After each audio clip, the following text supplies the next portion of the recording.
Hello everyone, this video is brought to you by the 7th Monk. This is a new series on class 11th Introductory Microeconomics, and here we will be doing the first unit, that is Introduction.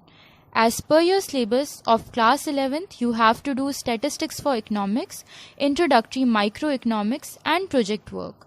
Both Statistics for Economics and Introductory Microeconomics are of 40 marks each, and Project Work is of 20 marks. In this series, I'll be doing part B, that is Introductory Microeconomics with you. Right? And we have got 4 units in Introductory Microeconomics.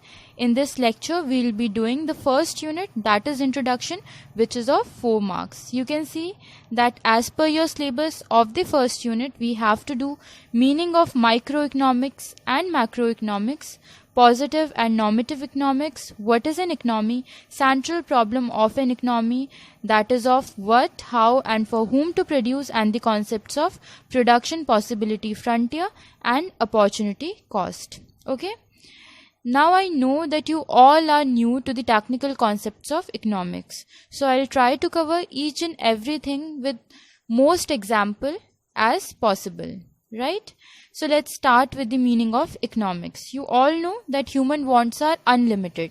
You have several desires. You want to buy a notebook, you want to have some chocolates, you want to commute to places by some means of transportation, you want ice cream, you want to have some toys. Your wants are unlimited, right? But as compared to it, the resources that you have are limited and they have got alternative uses. Alright. So let's suppose that in this case, the resource is the money in your pocket.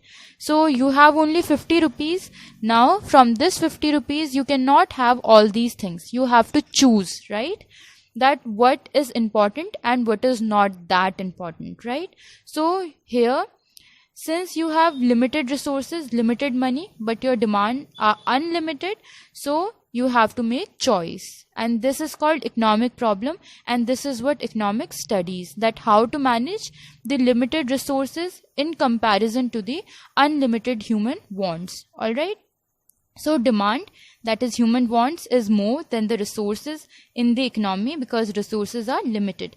So this is called scarcity of resources, and this scarcity of resources leads to the economic problem. And in order to solve this economic problem, we have to choose. Alright, we will do this economic problem in detail in the next lecture, but for now what you have to understand is that economics is a science that studies human behavior as a relationship between unlimited human wants and limited resources having alternative uses. Okay, here you have to learn that how we have to manage these limited resources over the unlimited human wants. So economics is a science of management of limited resources, okay, to deal with the scarcity of resources. Alright, now moving further, economy is the next important term that you should know. If you will stand in the marketplace and you will ask various persons that where they are going, you will get various answers. Some person will say that I am going to my hotel where I am a cook. I am going to my farm where I cultivate. Someone will say I am a doctor. I am going to hospital. Other person will say I am an artist. So you will get various answers to this question, that where are you going and for what. Alright. So people, you will notice that they are professing several professions, right? So all those institutions and organizations where all these persons are going, right, which are producing either goods and services, are called economy. Okay, so you can see that all these people are going to some sort of institutions or organization which are producing either goods or services and thus enabling people to earn their livelihood or income are called economy, right? So economy is a sum total of all these institutions and organizations that are producing goods and services, and by producing those goods and services, they are enabling these people to earn their livelihood or income, and they together form what we call as economy. I hope that the term economics and economy are clear to you.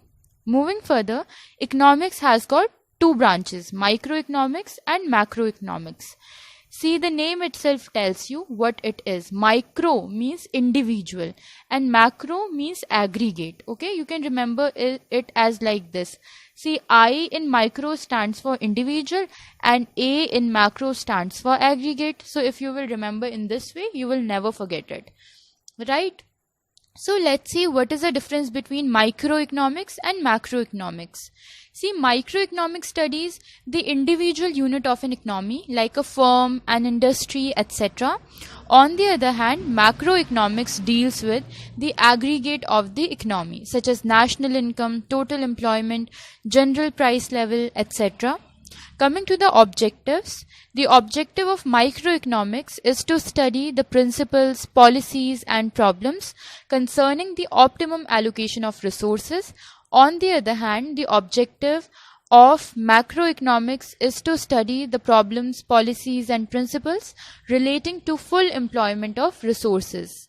Coming to the methods of study, in microeconomics, there is partial equilibrium analysis. Now, what does it mean? In it, laws and principles are formulated by taking other things being equal. We show effect of only one change, keeping other factors constant, and this is called partial equilibrium analysis.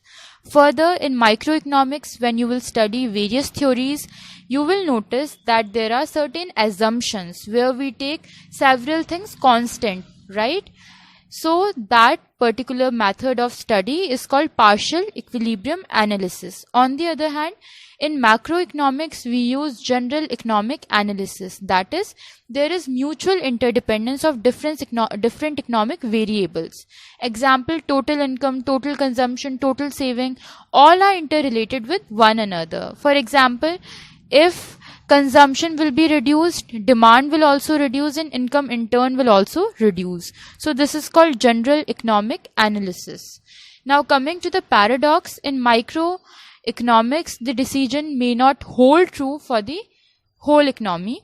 Example, if an individual save, he will be benefited. But if the whole society starts saving, it will reduce consumption, that in turn will reduce demand, which in turn will reduce income. So this paradox causes the difference between micro and macroeconomics. The major variables or instruments in microeconomics are demand and supply. On the other hand, the major instruments of macroeconomics are aggregate demand and aggregate supply. The alternative names of microeconomics are price theory, product pricing theory, factor pricing theory, etc.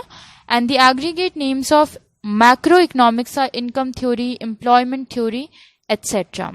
Alright, so I hope that the difference is clear to you now by various bases. So if a question will come, then please write all these bases and then write the difference in a clear-cut way by giving a lot of examples, right? If you say that micro is studying the individual unit, then please give examples of how, because it studies only individual in a firm or individual industry. And it is dealing with aggregate of the economy. How? Because here we are studying about the concepts like national income, right? So it is dealing with the entire economy. So whatever you say, please support it with some examples, and you will get examples after completing this entire series.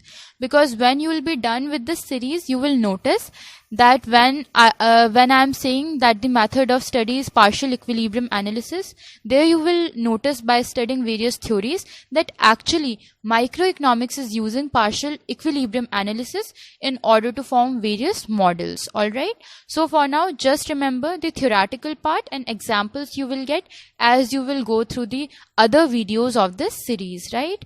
Now moving further, the next important topic is the difference between positive and normative statement. See, positive statements are those statements that are related to facts, okay, that tells us what was, what is and what would be under some given conditions. Alright, on the other hand, the normative statements are the statements of value judgment, that is what ought to be, what ought to have been, what should be the conditions, right? What should be, what should have been, such things are discussed in normative statement, right?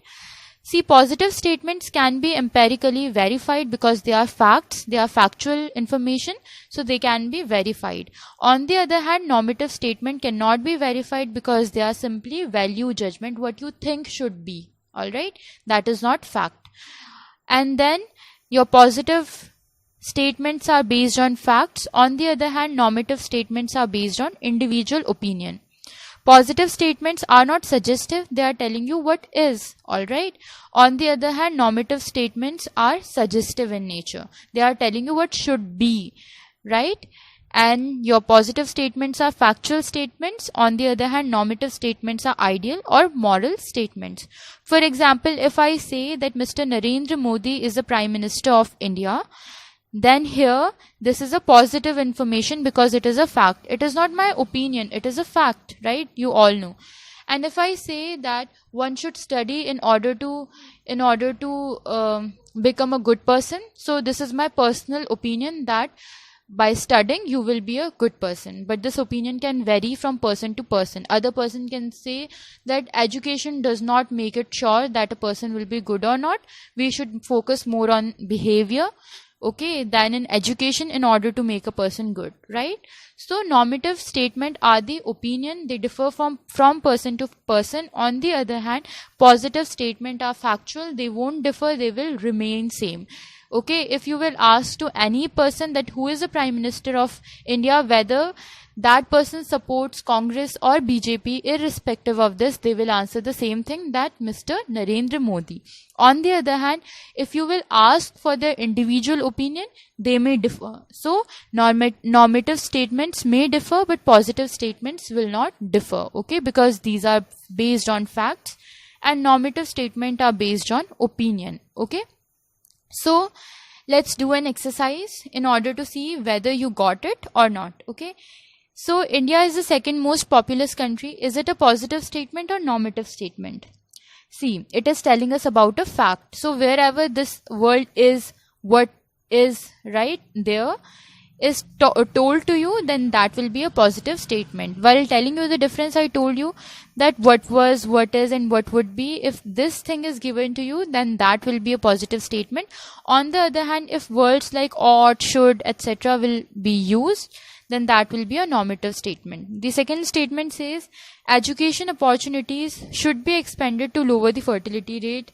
Then here should, it is someone's opinion, so it is a normative statement. Then the share of primary sector in the national income of India has been declining, so it is a fact, right? It is happening, so it is a positive statement. No one can deny this fact. Then effective steps should be taken to reduce income inequalities in India. Then here someone is giving opinion, okay, that it should be done in order to do this.